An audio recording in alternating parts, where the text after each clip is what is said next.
Morning. At the outset, I apologize for the delay, but nevertheless, we'll proceed with the presentation. And I welcome you all for this meeting. And I wanted to say, I'll be talking about the next presentation. Dear friends and colleagues, I am honored to welcome you all personally to this scientific meet to commemorate 100 years of first Nobel Prize received by an ophthalmologist, Dr. Alvar Galstrand. I thought it was Galstrand, Quresh, which I am sure will leave a lasting impression on us all. The theme of the CME is all you need to know in applied optics. The entire concept of the program, the credit goes to Rohit.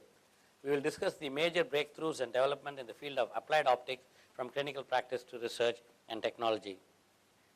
And I think the technology is now, like I was just showing Rohit, I'm presenting this from my mobile phone. The Nobel Prize history, I think already you mentioned all this. Over. So I don't.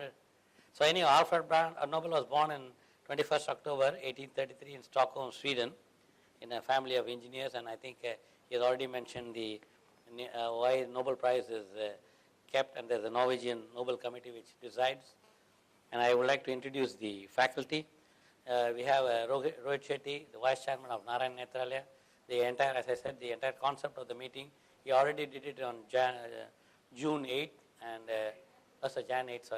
Jan 8th in Bangalore, and we have a webcast with the IJO and also MNI Hospital in Chennai, and we are doing a regular postgraduate program. He calls it as a rope. He is a refractive surgeon, expertise in this. I think I don't know, many of us don't know that he's an expert in neuro-ophthalmology, electrophysiology, and vision optics, and that's the reason his passion for doing this meeting today. He has various publications in national and international peer-reviewed journals like JSCRS, IJO, and ophthalmology. And Rohit, I will be glad to know that the entire meeting I'm planning to make it as a special issue in IJO this year, and dedicate it to Alvar Galstrand. And we have Quresh Muscati as the youngest MOS president. 15 years ago, he represented Maharashtra and the AOS in the managing committee, and he is now the vice president to be. He has participated in many conferences since over 25 years, conducting instruction courses, presenting free papers, posters, videos, co-chairing national symposia, devised and conducted the AOS quiz for the 14 years, and now I think with Babu Rajendran, probably one of the best quiz masters in the country.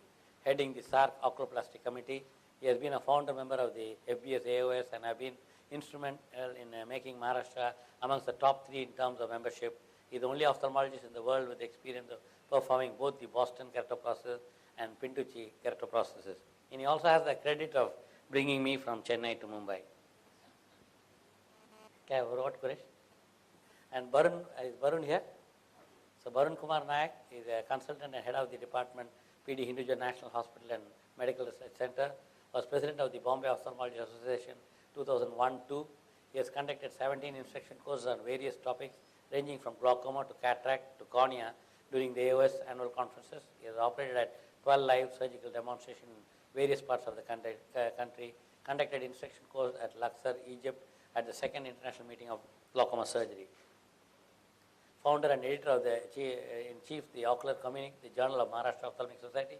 He has authored a book entitled Step-by-Step Interpretation of Glaucoma Diagnostics in 2005, and he raised the standards of Indian Journal of Ophthalmology, and he served 2 terms from 2005 to 2010, and now he is also the chief editor for the Journal of the Bombay Ophthalmology Association. In 1997 to 2000, and I don't know how many of you know, now the impact factor which is being put on the IJO cover page is credit to him, because first time in history of Indian ophthalmology we got the impact factor of 0.827, and all credit to Dr. Barun Kumar Nayak. If you have read his last editorial in March 2011, he had mentioned that he wants the impact factor to raise to 2, and it's not an easy task, it's a really uphill task, and he wants me to do every month, and I hope this year we'll start the yearly IJO. Dr. Arindam Chakravarti, after completing his MS from SN Medical College, he pursued a fellowship in general ophthalmology from Shankardev Nethralaya in Guwahati, followed by 2 years clinical fellowship in Vittiratna from Shankar Nethralaya, Chennai. He has worked as a consultant in Venu Eye Institute, New Delhi. He has worked on several research papers and presented his work in national and international forums. His strengths and interests include medical and surgical Vittiratna and clinical research. He also currently coordinates the vitreoretinal fellowship program at IJO Hospital. Anupam Deshpande has done DNB fellowship in general ophthalmology and a phaco emulsification from Lions NABI Hospital. He has also done fellowship in glaucoma from Aravinda Hospital, Coimbatore. He has done more than 10,000 phaco surgeries. He has also trained more than 100 ophthalmologists from India and abroad in phaco and small incision cataract surgeries, both in Meerut and IJO. Dr. Kavita Rao, she has done a year-long fellowship in cornea at the Cullen Eye Institute, Baylor College of Medicine, Houston, USA, where she trained exclusively in the latest advances in cornea, ocular surface and refractive surgery. Prior to that, she honed her skills with a long-term fellowship in cornea and anti-segment at the distinguished L.V. Prasad Eye Institute, Hyderabad. She has several research papers published in peer-reviewed international journals. She has presented her work at international and national forums. Her special interest in lamellar corneal surgery, dry eye, stem cell transplantation, refractive surgery, and she was one of the few surgeons in the country to perform corneal endothelial transplantation, the decimet stripping endothelial ketoplasty, having trained internationally for the procedure. And we have Dr. Vavikar. Has Vavikar reached here? No. Okay. His experience in cataract surgery of over 17 years, specialized in phaco cataract surgeries with multifocal IOL implant, toric IOL implant, and other astigmatic correction procedures, microaxial phaco through less than 2 mm of incision. He has developed own phaco tip and phaco sleeve for the same. Routinely performs refractive surgeries like LASIK, PRK, AP-LASIK, phakic IOL with special interest in custom LASIK, and conducted clinical trial rotational stability of accuracy of toric IOL. And I think he's also probably one of the first to introduce the femtosecond cataract surgery. Sujal Shah, is he here? Okay, he at the helm of Samyak Drishti Eye Center is a refractive surgery specialist. Over a career spanning 16 years, he has witnessed the growth of the laser vision correction from a budding science to a mature specialty, and has personally used every possible laser technology along the way. And being an academician, he contributes articles to scientific journals and is a reviewer for many reputed journals. He was awarded a prize in the Castrovich Cornea Society meeting for research in a new application of the excimer laser that's now an accepted method of laser vision correction. And he started our laser center years back. And we have the famous Kumar Doctor, medical director of the Dr. Institute, established in '64. He specializes in removal of spectacle power by excimer laser with LASIK and cataract removal by phaco with foldable and multifocal IOL. Editor of the Vision Restoration Asia Pacific Journal, and had the post of the chief editor of the Journal of VOA. And he has designed an international LASIK training program at Smiling Eyes Laser Center. At the 12th Schwinn World Users Meet at Oman in 2010, he was declared and awarded the first ophthalmic surgeon in the world to successfully perform presbyopic LASIK on pseudophakic patients with brilliant results. At MOSCON held in October 2011 at Pune, Dr. Kumar Doctor was honored with the V.K. Chitnis Oration Award. Dr. Matthew Kurian is a high-volume phaco surgeon with a special expertise in refractive lens surgery, including phakic, toric, and multifocal implant surgery. He is a keen researcher and has completed basic and advanced epidemiology and statistic training conducted by the WHO. He has completed an executive MBA, advanced management program from the IIM Bangalore, and courses on health economics and from St. John's National Academy of Health Sciences, Bangalore, to support his role in healthcare management as the medical superintendent of the institution. Currently at the Department of Cataract and Refractive Surgery, Narayan Nethralaya, Bangalore, where he heads the Narayan Nethralaya Phaco Fellowship. Dr. Sudeep Das, his main interests have been cataract, refractive surgery, pediatric surgery, and ocular trauma. Has been the chief instructor in courses conducted in conferences in India, Europe, and Southeast Asia. He has been a very high-volume surgeon for close to 20 years and is at present a senior consultant in the Department of Cataract and Refractive Lens Surgery. He is also actively involved in the cataract surgical training program, which has both domestic and international candidates. Dr. Dipali Prabhu, actively involved in training of doctors and postgraduate students in phaco. Currently, she is the consultant of General Ophthalmology Department at Narayan Nethralaya, Bangalore. Dr. Rajini Bhattu, her areas of interest include retinal dystrophies and genetics of retinal diseases, in addition to vitreoretinal surgery. She has several presentations and publications to her credit. She is currently a consultant in vitreoretina and neuro-ophthalmology at Narayan Nethralaya and Narayan Nethralaya 2 in Narayan Health City, Bangalore. Dr. Supriya Dabur, where is Supriya? I didn't see her. Supriya is not here? She'll come, like me. After completing her long-term fellowship in vitreoretinal surgery and UVA at IJO Hospital in 2008, she continued to work as a consultant, following which she has worked at the JJ Group of Hospitals, Mumbai. She has presented papers at national and international conferences and accolades for best papers and posters. She has published in index journals and has co-edited the textbook of vitreoretinal diseases and surgery with me. Her area of interest lies in surgical retina, diabetic retinopathy, and genetic eye disease. She is currently working as a vitreoretinal consultant in Narayan Netarajan. Thank you. I will proceed with my next presentation.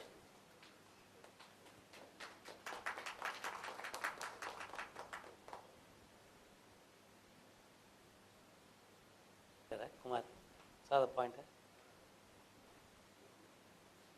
I keep on experimenting with the mobile phone, and I'm happy to say that the IJO is available on all smartphones, not only iPhone. It's on all Android phones, and I hope all of you are using and enjoying the iPhone or any of the smartphones. We are celebrating the 100 years of, actually I won't say celebration, but 100 years of noble lacne in ophthalmology. Because for ophthalmology, by ophthalmologists, they are not there. And why this celebration? I think he mentioned already, Albert Gulstrand, 1862 to 1930, received the first Nobel Prize related to ophthalmology, and he is the emeritus professor of 1927 and developed reflex-free ophthalmoscope in 1911, received the Nobel Prize in physiology and medicine in 1911. Didn't experiment in lab. That's the reason I decided to do this meeting. He didn't experiment in laboratory, but in his mind, and I think that gave me the some which I'll be probably telling. And he was the only, I don't know whether Quresh mentioned that, he was the only guy who received as well as rejected a Nobel Prize. You know that? Okay, so the only individual who received and declined a Nobel Prize, in 1911, Gulstrand nominated for Nobel Prize in physics. And you can believe, it's unbelievable to see ophthalmologists shining in various specialties. Nobel Prize, not only in medicine and something else. Nobel Prize in physiology and medicine. And actually, Charles Keepens, Steve Charles, Mark Humayun, and all of them have got an engineering degree, and I think, and plus the medicine. Gulstrand declined Nobel Prize in physics in favor of the Nobel Prize in physiology and medicine. And other individuals who declined Nobel Prize are Russian author Boris Pasternak for literature in 1958, French writer Jean-Paul Sartre for literature in 1964, and Lee Duc-Tho of North Vietnam for peace in 1973. And it is an interesting thing which I read, and because I am a great fan of Einstein, and I found Albert Gulstrand, or a fellow ophthalmologist that time, as probably was one of the fellow who objected for Albert Einstein getting the Nobel Prize. Do you know what Albert Einstein got the Nobel Prize for? It's not a quiz, so no prize. Rohit, do you know that? Albert Einstein? No, really. What do you think he is famous for? No, he got a Nobel Prize. No, but you know what is he famous for? Yeah. So I thought, till I read this, because I have made my guys to go through this literature search. You told me Supriya has done the homework, but I didn't believe that, so I wanted to do my own. And I found, I thought Einstein got his prize for theory of relativity, E is equal to mc squared, but he didn't get it. You know why? Because of Gulstrand. And Gulstrand objected to the theory of relativity, and he has challenged it, and he made sure Albert Einstein did not get the Nobel Prize for theory of relativity. I mean, you can see he's intelligent. He was absolutely wrong, but he was firm in his, he was absolutely wrong. But the Gulstrand served on the prize committee of physics of Royal Swedish Academy of Sciences since 1905. And while serving, he used his position to block Albert Einstein from receiving a Nobel Prize in physics for his theory of relativity. Gulstrand had been a strong personality and a powerful force on the committee.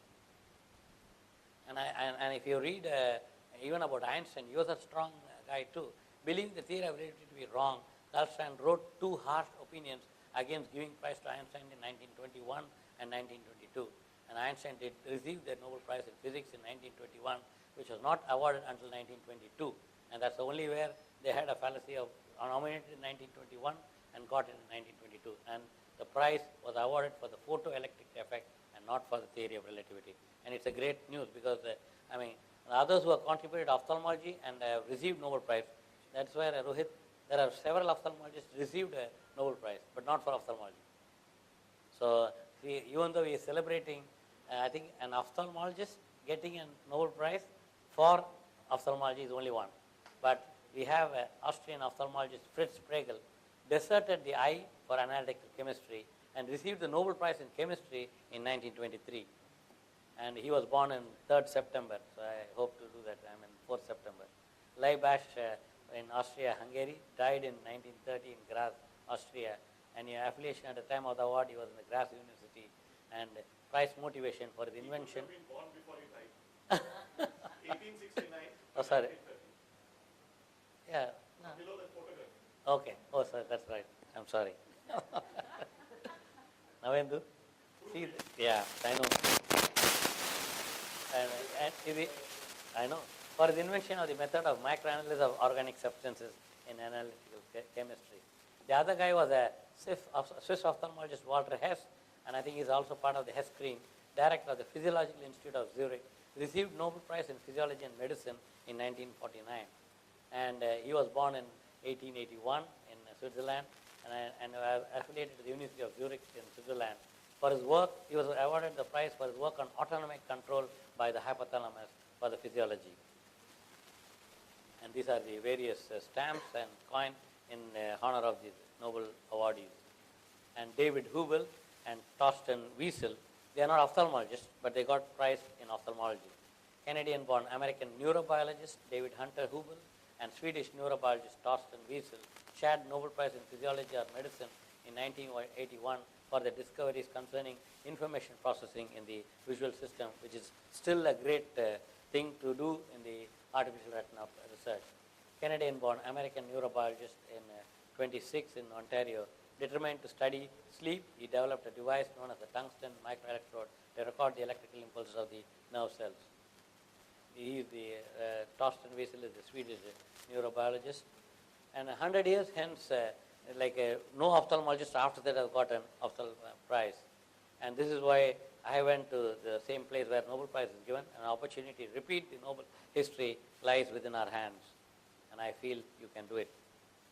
And it is possible to anything if you are very determined to do it, and every great achiever knows how he arrived at the success.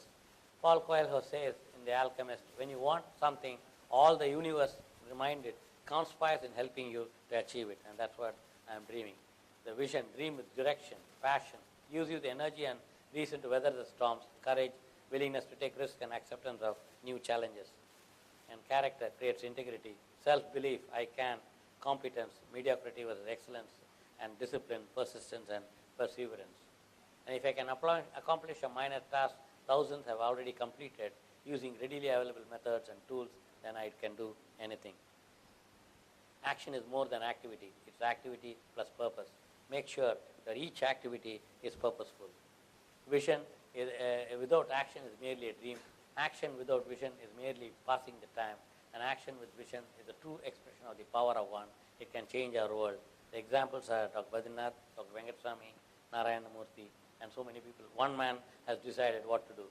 And this is what Helen Keller has to say to save the vision. The only thing worse than being blind is having sight but no vision. And I think all ophthalmologists have to remember this. The best and the most beautiful things in the world cannot be seen or even touched. They must be felt with the heart. And that's what Helen Keller says. And right from the first time, I always wanted to be an eye doctor, followed my dream of nothing, only being the best and nothing lesser. And great dreams of great dreamers are always transcended by Dr. Kalam, and always dare to dream. And never doubt your dreams. And make the best of your life. Take care of today. There's no better way to take care of your future. And have a mission in life. Wake up with firm conviction, then go out and make it happen. And use obstacles to help you.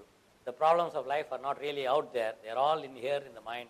Everything is decided in and by the mind. And that's the reason we're hoping for the Nobel Prize. Everything is always created twice. First in the mind and then in the reality. Success is to be measured not so much by the position that was reached in life as with obstacles he has overcome. I believe that everybody should have their hands outstretched for success. For me, the best definition of success is to be happy and keep others happy. And I do not believe in luck. I follow Swami Vivekananda and say, you create your own destiny with your own hands, and whatever you are responsible. Go ahead and dream your dream. Be positive, think big, dream big. You will achieve your goal. And your attitude, not your aptitude, will determine your altitude. Mistakes are painful when they may happen, but years later, a collection of mistakes is called experience, which will always guide us to success. And Coca-Cola was a mistake by John Pemberton, and penicillin also by Alexander Fleming. Every year since 1930, With few exceptions, the Nobel Prize banquet has been held in the City Hall following the prize ceremony at the Stockholm Concert Hall. Some 1,300 people, and with a great, I think only invited people can attend, including 250 students, make their way to City Hall for one of the world's most exclusive banquets. The guests include the Nobel laureates, their families, the Swedish royal family, representatives of the Swedish government, and other distinguished guests from all over the world, and that's the hall. And this is the Stockholm City Hall, where the Nobel Prize banquets are held every year.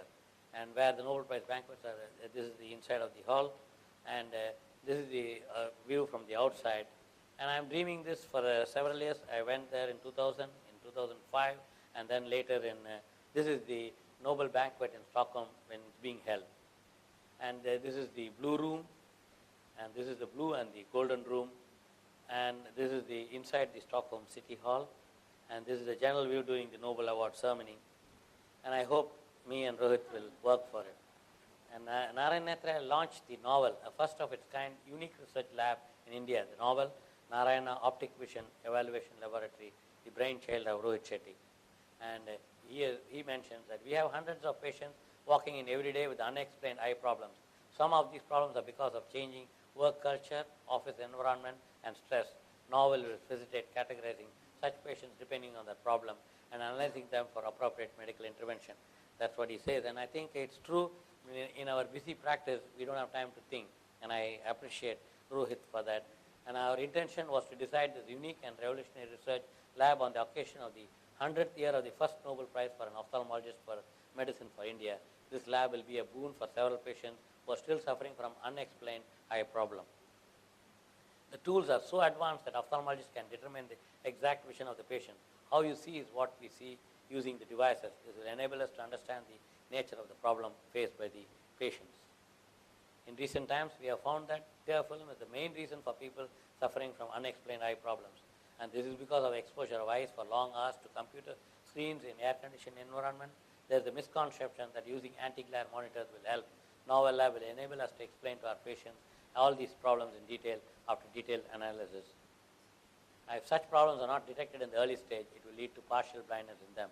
In-depth analysis of such problem needs high-end research. We hope to address all these issues by using the lab facilities.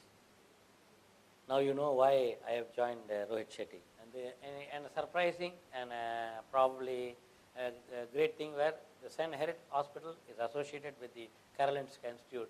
Karolinska Institute has a special dinner for 1,000 doctors for the Nobel Prize for Medicine.